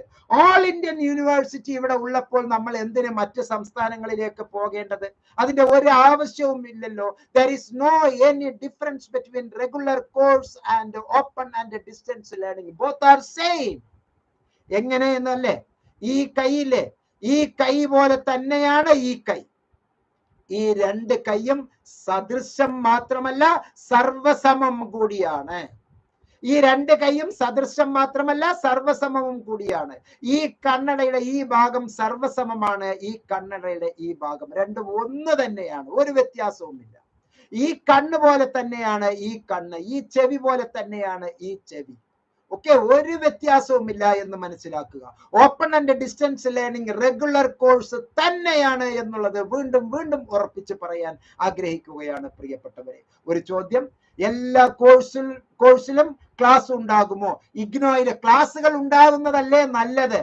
ഇനി ആ ക്ലാസ്സുകളിലേക്ക് പോകണ്ട എന്നുണ്ടെങ്കിൽ താങ്കൾക്ക് മറ്റു മാർഗങ്ങളുണ്ട്. Centre for behavioural science, seed trust Kerala, അതുപോലെ തന്നെ എഡ്ജ് ഫോർ അഡ്വാൻസ്ഡ് സ്റ്റഡീസ്, ഇവരെല്ലാം മനോഹരമായ ക്ലാസ്സുകൾ നമുക്ക് നൽകുന്നുണ്ട്. ഇഗ്നോയിലെ അക്കാഡമിക് കൗൺസിലേഴ്സിന്റെ കൂട്ടായ്മയാണ് സെന്റർ ഫോർ ബിഹേവിയറൽ സയൻസ്. ഇഗ്നോയിലെ അക്കാഡമിക് കൗൺസിലേഴ്സിന്റെ കൂട്ടായ്മയായ ഇവർ നൽകുന്ന മനോഹരമായ ക്ലാസുകൾ 20 കൊല്ലത്തിൽ കൂടുതൽ പ്രവർത്തന പരിചയമുള്ള ക്ലാസുകളാണ്. സോ ഇതിലെ വീഡിയോസിലായും മോട്ടിവേഷനിലായിട്ടും പല തരത്തിൽ നമുക്ക് നല്ലത് നമുക്ക് ചെയ്യാം. നല്ലത് മാത്രമാണ് പറയുന്നത്, നല്ലത് മാത്രമേ പറയേണ്ടതുള്ളൂ, നല്ലത് മാത്രം കേൾക്കാനാണ് എല്ലാവരും ആഗ്രഹിക്കുന്നത്. സോ നമുക്ക് നല്ലത് മാത്രം ചിന്തിക്കാം. പ്രിയപ്പെട്ടവരെ, അടുത്ത ഒരു ഘട്ടത്തിലേക്ക് ഞാൻ പോവുകയാണ്. എല്ലാ ഉദ്യോഗസ്ഥരും, ഇപ്പോൾ ജോലിയിലുള്ള എല്ലാ ഉദ്യോഗസ്ഥരും അവരുടെ ജീവിതം ഉയരത്തിലാക്കാൻ വേണ്ടി, പ്രൊമോഷൻ കിട്ടാൻ വേണ്ടി അവർ അധിക ബിരുദം എടുക്കേണ്ടതുണ്ട്. സ്കൂൾ അധ്യാപികമാർ ആയിക്കോട്ടെ, ഒരു ബാങ്ക് ഉദ്യോഗസ്ഥനായിക്കോട്ടെ, ഒരു വില്ലേജ് ഓഫീസർ ആയിക്കോട്ടെ, ഒരു UD ക്ലർക്ക് ആയിക്കോട്ടെ, ഒരു LD ക്ലർക്ക് ആയിക്കോട്ടെ, ഒരു ഓഫീസ് അസിസ്റ്റന്റ് ആയിക്കോട്ടെ, ഒരു മെനിയൽ ആയിക്കോട്ടെ, ഹയർ ഗ്രേഡിലുള്ള A+ ഉദ്യോഗസ്ഥനായിക്കോട്ടെ, B1 B2 ഉദ്യോഗസ്ഥരായിക്കോട്ടെ, C ഗ്രേഡ് ഉദ്യോഗസ്ഥരായിക്കോട്ടെ, D ഗ്രേഡ് ഉദ്യോഗസ്ഥരായിക്കോട്ടെ, ഇവരെല്ലാവർക്കും ഹയർ ഗ്രേഡ് കിട്ടാൻ ഏക മാർഗം ഇന്ദിരാഗാന്ധി നാഷണൽ ഓപ്പൺ യൂണിവേഴ്സിറ്റിയുടെ നല്ല സൂപ്പർ ആയിട്ടുള്ള പുതിയ കോഴ്സുകൾ എടുക്കുക എന്നുള്ളതാണ്. എത്ര മനോഹരമായ കോഴ്സുകളാണെന്ന് അറിയാമോ വന്നിരിക്കുന്നത്? നിങ്ങൾ എയർപോർട്ട് മാനേജ്മെന്റിന് ലക്ഷങ്ങൾ കാശ് കൊടുത്ത് ഏവിയേഷൻ കോഴ്സുകൾ പഠിക്കുന്നില്ലേ? അവരടക്കം, ഈ ഏവിയേഷൻ കോഴ്സിന് അയാട്ട പഠിക്കുന്നവരടക്കം രഹസ്യമായി നമ്മൾ അടുത്തേക്ക് വന്ന്, എന്റെ അടുത്തേക്ക് തന്നെ കേട്ടോ, വന്ന് ഇഗ്നോയില് BTS ചെയ്യുന്നു. ആ BTS ഉള്ള ഒരു രസം എന്താണെന്നറിയാമോ? എയർപോർട്ട് ഹാൻഡിലിംഗ് എന്ന് പറഞ്ഞ, എയർപോർട്ട് എങ്ങനെ ഹാൻഡിൽ ചെയ്യാം, the management of the airport. ആ കോഴ്സ്, ആ ഒരു പേപ്പർ, ആ ഒരു സബ്ജക്റ്റ് ഉള്ള അതിഗംഭീരമായ ഒരു യൂണിവേഴ്സിറ്റിയാണ് Indira Gandhi national open university. So ഒരു അധ്യാപകൻ അധ്യാപികയായിക്കോട്ടെ, ഒരു വില്ലേജ് ഓഫീസർ ആയിക്കോട്ടെ, ഒരു LD ക്ലർക്ക് ആയിക്കോട്ടെ, ഒരു UD ക്ലർക്ക് ആയിക്കോട്ടെ, ഒരു A ഗ്രേഡ് ഉദ്യോഗസ്ഥൻ, B ഗ്രേഡ് ഉദ്യോഗസ്ഥൻ, C ഗ്രേഡ് ഉദ്യോഗസ്ഥൻ, D ഗ്രേഡ് ഉദ്യോഗസ്ഥൻ, ഏത് മേഖലയിലുള്ള ഉദ്യോഗസ്ഥരായിക്കോട്ടെ, അവർക്ക് പ്രൊമോഷന് വേണ്ടി നിർബന്ധമായും UG ഇല്ലാത്തവർക്ക് UG വേണം, PG ഇല്ലാത്തവർക്ക് PG വേണം. ജോലി നഷ്ടപ്പെടുകയില്ല, ജോലിയിൽ തുടരാം. ഒപ്പം തന്നെ ഒരു ദിവസം 1 മണിക്കൂർ 2 മണിക്കൂർ മനോഹരമായ ക്ലാസുകൾ ഇന്ദിരാഗാന്ധി നാഷണൽ ഓപ്പൺ യൂണിവേഴ്സിറ്റി താങ്കൾക്ക് നൽകുന്നു. പ്രിയപ്പെട്ടവരെ, 10 പൈസ ഇപ്പോൾ താങ്കൾ മുടക്കേണ്ടതില്ല. ഇപ്പോൾ ഒരു ചോദ്യം വന്നിരിക്കുന്നു, അതിനുള്ള ഉത്തരം അടക്കം ഞാൻ ഇതുമായി കണക്ട് ചെയ്ത് പറയാം. സർ, ഞാൻ MA PC കംപ്ലീറ്റ് ചെയ്തു, ക്ലിനിക്കൽ സൈക്കോളജി PhD ചെയ്യാൻ ഇഗ്നോയിൽ പറ്റുമോ? പറ്റും. പക്ഷേ അതിമിടുക്കനാണ് താങ്കൾ എന്ന് തെളിയിക്കണം. താങ്കൾക്ക് പറ്റും. അതിസമർത്ഥനാണ്, അതിമിടുക്കനാണ് എന്ന് തെളിയിക്കണം. എന്താണ് എന്ന് പറഞ്ഞാൽ, ഈ ക്ലിനിക്കൽ സൈക്കോളജി എന്ന് പറയുന്നതും, കൗൺസിലിംഗ് സൈക്കോളജി എന്ന് പറയുന്നതും, ഇൻഡസ്ട്രിയൽ സൈക്കോളജി എന്ന് പറയുന്നതും, ഓർഗനൈസേഷണൽ സൈക്കോളജി എന്ന് പറയുന്നതും, പാരാസൈക്കോളജി എന്ന് പറയുന്നതിലും അത്ര വലിയ വ്യത്യാസമൊന്നും ഇല്ലട്ടോ. 1-2 പേപ്പറിന്റെ വ്യത്യാസമേ ഉള്ളൂ. ക്ലിനിക്കൽ സൈക്കോളജി എന്ന് കേൾക്കുമ്പോൾ അതിലൊരു ഗൗരവവും, കൗൺസിലിംഗ് സൈക്കോളജി എന്ന് പറയുമ്പോൾ അതിന് ഇത്തിരി വില കുറവും അങ്ങനെയൊന്നും കാണേണ്ടതില്ല. എല്ലാം ഒന്ന് തന്നെയാണ്. BAMS ഡോക്ടർ തന്നെയാണ് BHMS ഡോക്ടറും BUMS ഡോക്ടറും MBBS ഡോക്ടറും. അവർ പഠിച്ചിട്ടുള്ള ശീലങ്ങളിൽ ഇത്തിരി, അവർ ഉപയോഗിക്കുന്ന പ്രയോഗങ്ങൾ ഇത്തിരി വ്യത്യാസമാണ് എന്ന് മാത്രമേ ഉള്ളൂ. ദോ തന്നെയാണ് ടു, അത് തന്നെയാണ് ഇരണ്ട്, അത് തന്നെയാണ് രണ്ട്, എല്ലാം ഒന്ന് തന്നെയാണ്. ദോ, ടു, ഇരണ്ട്, രണ്ട് എല്ലാം ഒന്ന് തന്നെയാണ്.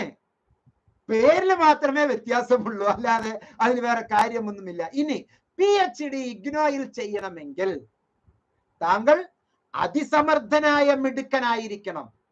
ആകെ 5 പോസ്റ്റാണ്, 5 പേർക്കേ സീറ്റുള്ളൂ ജനറൽ വിഭാഗത്തിൽ, 2 പേർക്കേ OBC വിഭാഗത്തിൽ ഉള്ളൂ, 2 പേർക്ക് SC വിഭാഗത്തിൽ ഉള്ളൂ, ഒരാൾക്ക് ST വിഭാഗത്തിൽ. ഒരു കൊല്ലം PhDയിൽ ആകെ സൈക്കോളജിയിൽ 10 സീറ്റേ ഉള്ളൂ. 20,000 പേര് മത്സരിക്കുന്നതിൽ നിന്ന് താങ്കൾ ആ 10ലേക്ക് എത്തുമോ? ഈ സന്ദർഭത്തിൽ ഞാൻ താങ്കളുടെ കൈ പിടിച്ച് കുലുക്കി ഷെയ്ക്ക് ഹാൻഡ് നൽകുന്നു. എന്റെ പ്രിയപ്പെട്ട സുഹൃത്തെ, താങ്കളാണ് ഉന്നതൻ. താങ്കൾക്ക് ആ ലെവലിലേക്ക് എത്താൻ കഴിയും. അതിന് താങ്കൾ നല്ലവണ്ണം റിസർച്ച് ചെയ്യണം, നല്ലവണ്ണം സൈക്കോളജിയുമായി ബന്ധപ്പെട്ട എല്ലാ മേഖലകളിലേക്കും കടന്നു ചെല്ലണം. ISD